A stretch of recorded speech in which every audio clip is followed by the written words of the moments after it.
Call of Duty Treyarch just put out a new Dev Talk, co-op campaign, Endgame. Let's take a look. Endgame isn't just the conclusion of the story, it's the start of a new chapter. Wait, just to be clear, I don't know how many people have played the campaign in Call of Duty Black Ops 6. I really don't play campaigns, and if I'm being honest, I haven't played any campaign since Call of Duty World at War. So, yeah, I don't know if I care too much about this, but I am interested because I think this is the first time you can play the campaign with friends. This is why the co-op campaign is so big in Call of Duty Black Ops 7. Let's keep watching. Once you've completed the story, Avalon opens up, gives you the freedom to explore, take on challenges at your own pace, but the city is tough. So Avalon is this massive... So, again, sorry to keep pausing, but Avalon was originally the Warzone map that was going to come out around, I want to say, April-ish, the same time that Call of Duty released Verdansk, because they were losing all the players. So they were like, let's give them something that they love and that they've been wanting. So they gave us back Verdansk on Warzone. But Avalon was initially supposed to be that new map. And now they integrated into the game once you beat the game. I think also, too, they're probably going to mention it here. I remember hearing that anyone can complete the campaign and it will open up Avalon. So I don't know if you have to actually finish the game to open up this new map. But let's see what they have to say. Space, and we want you and your friends to continue to come back here and achieve different goals. So we wanted to continue the campaign in a replayable way. You can play in-game solo or in squads of up to 4, and then you'll drop into instances of Avalon with up to 32 players. Once you've unlocked Endgame, you can bring friends in with you, even if they haven't unlocked it yet, by being the party leader. You can play as one of the main heroes from the campaign, or you can select a new operator and level them up with skills and abilities as you work towards your end goal. We have intel to discover and some secrets even to uncover inside Avalon. Interesting. There are 4 zones of difficulty, and uncovering deeper mysteries will test how strong your operator is. Endgame is about discovery, progression, and carving out your own path in Avalon. So it's very simple to the zombies. Hold on, before he talks. So it's very simple to, very similar, not simple. It's very similar to what we experience in zombies. If you remember in, I believe it was Modern Warfare. What was the recent one? Modern Warfare 3, right? I think that was the last one. Modern Warfare 3, where we had the open map kind of zombies, like when they took the DMZ away and they introduced zombies, DMZ kind of thing. It kind of feels the same way here, but without the zombies. Progression and carving out your own path in Avalon. This map is really special. The team's been working on it for a really long time. Yeah. They've designed it to be a cohesive space, but it is absolutely massive. So we have tons of POIs from previous games, tons for multiplayer. We have maps from Black Ops 2, Black Ops 4, and Black Ops 6. You might even find a little piece of Hazard from Black Ops 1. Some of them you'll experience just as they were, in slightly new ways, and then some of them served as inspiration for totally new spaces. So what is a match from start to finish in Endgame? It all starts with picking the abilities. This is the moment you're going to decide how you want to play. One of my favorite abilities is Shadow Break, and it's kind of this area of effect clear. If you have like a bunch of enemies that are shooting at you, you can kind of combo that with like a grapple hook and like close the distance, and then immediately use this, and it will warp all of the enemies out of the area and send them into the sky and killing them all. So they got superpowers. You'll drop in through the wingsuit and go anywhere within Avalon that you've been experiencing throughout different parts of the campaign. As you're flying in with either solo or with your squad over Avalon, we start to propagate points of interest all around you. So that specifically, you can just ping and go. No need for a attack map. You can see what it is that's around you that you might want to go, and that's shared with your squad.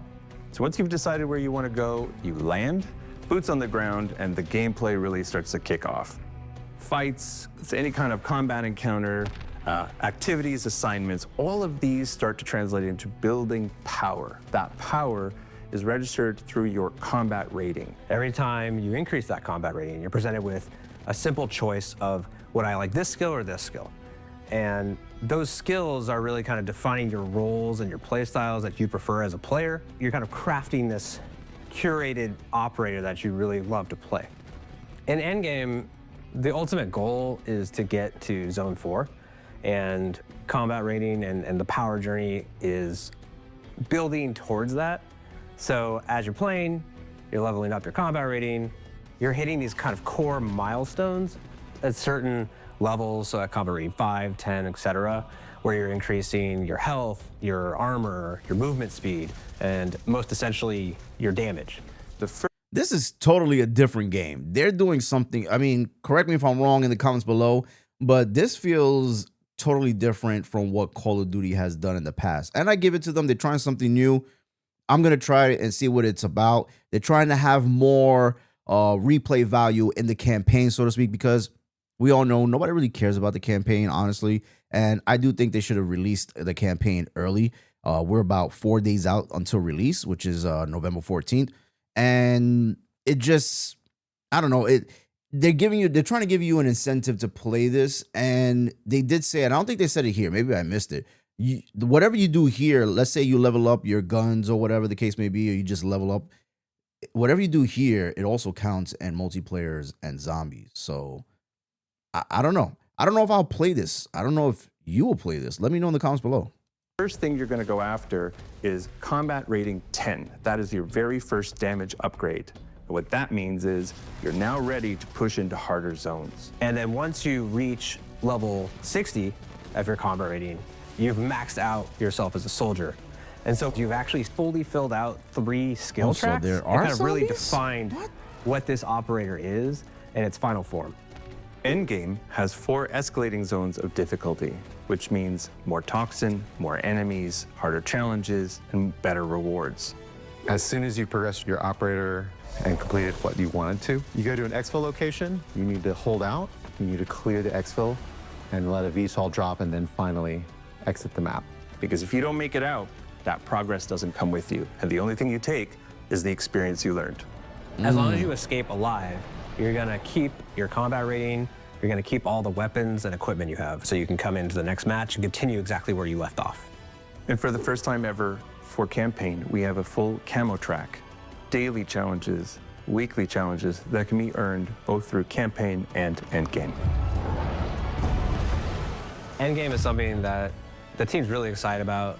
This is evolving the campaign experience, and we can't wait for you all to get your hands on it when Black Ops 7 goes live. So I wanted to stop it here. From what they just said, it seems like what they're doing is an extraction shooter.